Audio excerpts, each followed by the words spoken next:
So welcome to our second episode of Helk's Rant. Just quick mini podcasts that have kind of a purpose, and this one is actually more personal than other podcasts will be, just because I've been wanting to talk about this and kind of illuminate uh, some of the behind the microphone type of issues that go on for me. And as you know, a couple years ago, almost 2 years ago, um, we took in our first foster child, and with the hopes of adopting her. She came right out of the hospital right to us, and we've been in love with her ever since. Obviously, the moment she showed up at the door. So, and as time has gone on, we've taken in her brother and sister, both older than her. And this has occurred over the span of about 2 years. And but let me give you a little background. We to become a foster parent, you have to go through MAP training. It's about 3 months of classes. You graduate, you get a certificate. And in the state of Massachusetts, which is where I reside, we we have to go through a home study. DCF, Department of Children and Families, comes into our house, looks at the house, tells us what we need to do to childproof it a little bit more, and then we write up our stories, our very private stories. Your background, basically stuff that you really don't talk about necessarily to everyone. And then you submit it, and then you wait for approval, and then you wait and you wait and you wait to get a child into your house. And eventually it happens, and we had a few close calls with other kids, and those just didn't work out. But then, our little one, we got the call saying that she was leaving the hospital today, and she wanted to be placed with they wanted to place her with a pre-adoptive family, and we were it. And so we began the journey, and the journey's been great, with the exception of, what occurs. We go through a whole lot of things as foster parents. One thing that you can't do, in the United States, you're 50 states. You're one country, but you're 50 states. And each state has its own laws. So one of the things that we can't do is we can't bring the kids out of state without a written letter of permission from the state. So we live about 20 minutes from the Connecticut border, and we live about an hour, 45 minutes away from Boston. So we could actually drive to Boston, no problem with the kids, just, not an issue. But we cannot drive 20 minutes to Enfield, Connecticut, which is closer than Boston, obviously.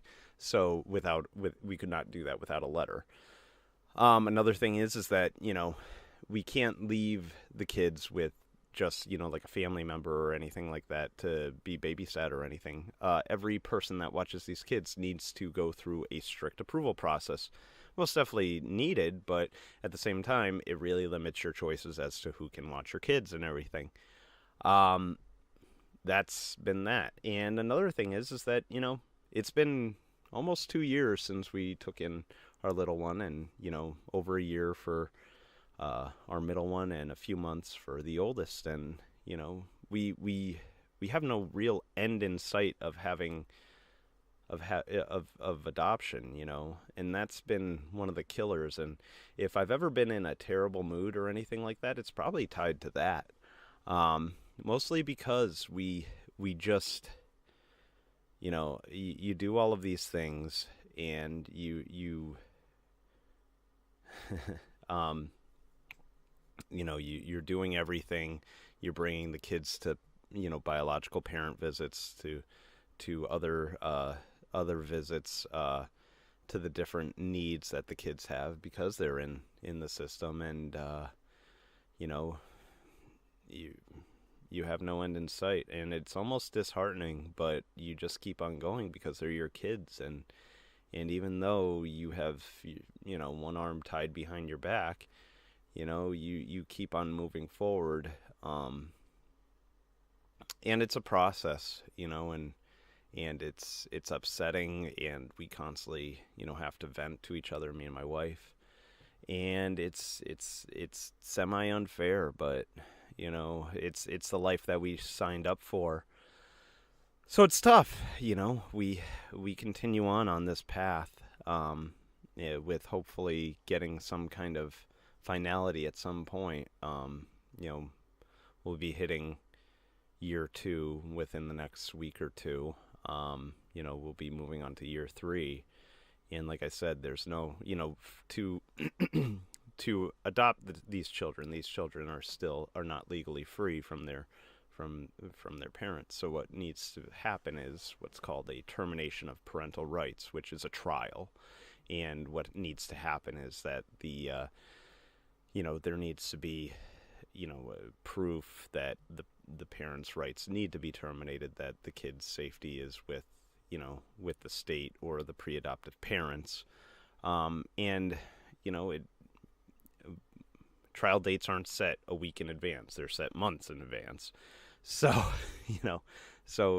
if on Monday they did it, which they won't because it's Martin Luther King Day on Monday. It's Saturday right now. We won't even be any closer until those months down the line, which they aren't going to set the dates in the next week, most likely. You slowly start to lose a little bit of hope, and a little bit of faith in the system. It's one reason that I just, it's disheartening because of the speed of which of how things happen. It's a tough scenario for the two of us, and I know that it creates strains and everything, and that it just makes us just seem lifeless at times. But at the end of the day, we look at it and we're raising 3 great kids, and we love them with all of our hearts. But I wanted to illuminate everybody on kind of the background and everything and what's going on with it. I think that it's important for people to know what's going on with kids in foster care, in the foster care system as a whole, because there's a lot of kids in it, and there's a lot of just non-movement, and I attribute it to the size of what we've created. And don't get me wrong, I know the seriousness of terminating parental rights. It's a big thing to do, to say you're nothing to this child anymore, through the eyes of the government. But at the same time, there are open and shut cases that are not open and shut, and I'm standing in the middle of one. And it's tough. It's very tough. So we go about our time, we go about our lives, and we try to keep our heads up for the kids and everything, and we'll continue to do it. I love them so much, but I wanted to be a little bit more personal on this one. This is it's an emotional roller coaster for me, daily with this, and it's something that you don't deal with entirely well, but you do as much as you can, because you understand that, while you're dealing with this, those kids have had to deal with way more.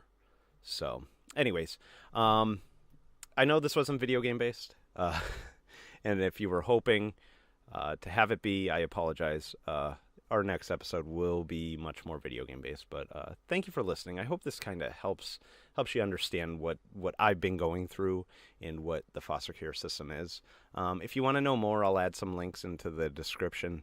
And also, feel free to message me. Feel free to talk to me.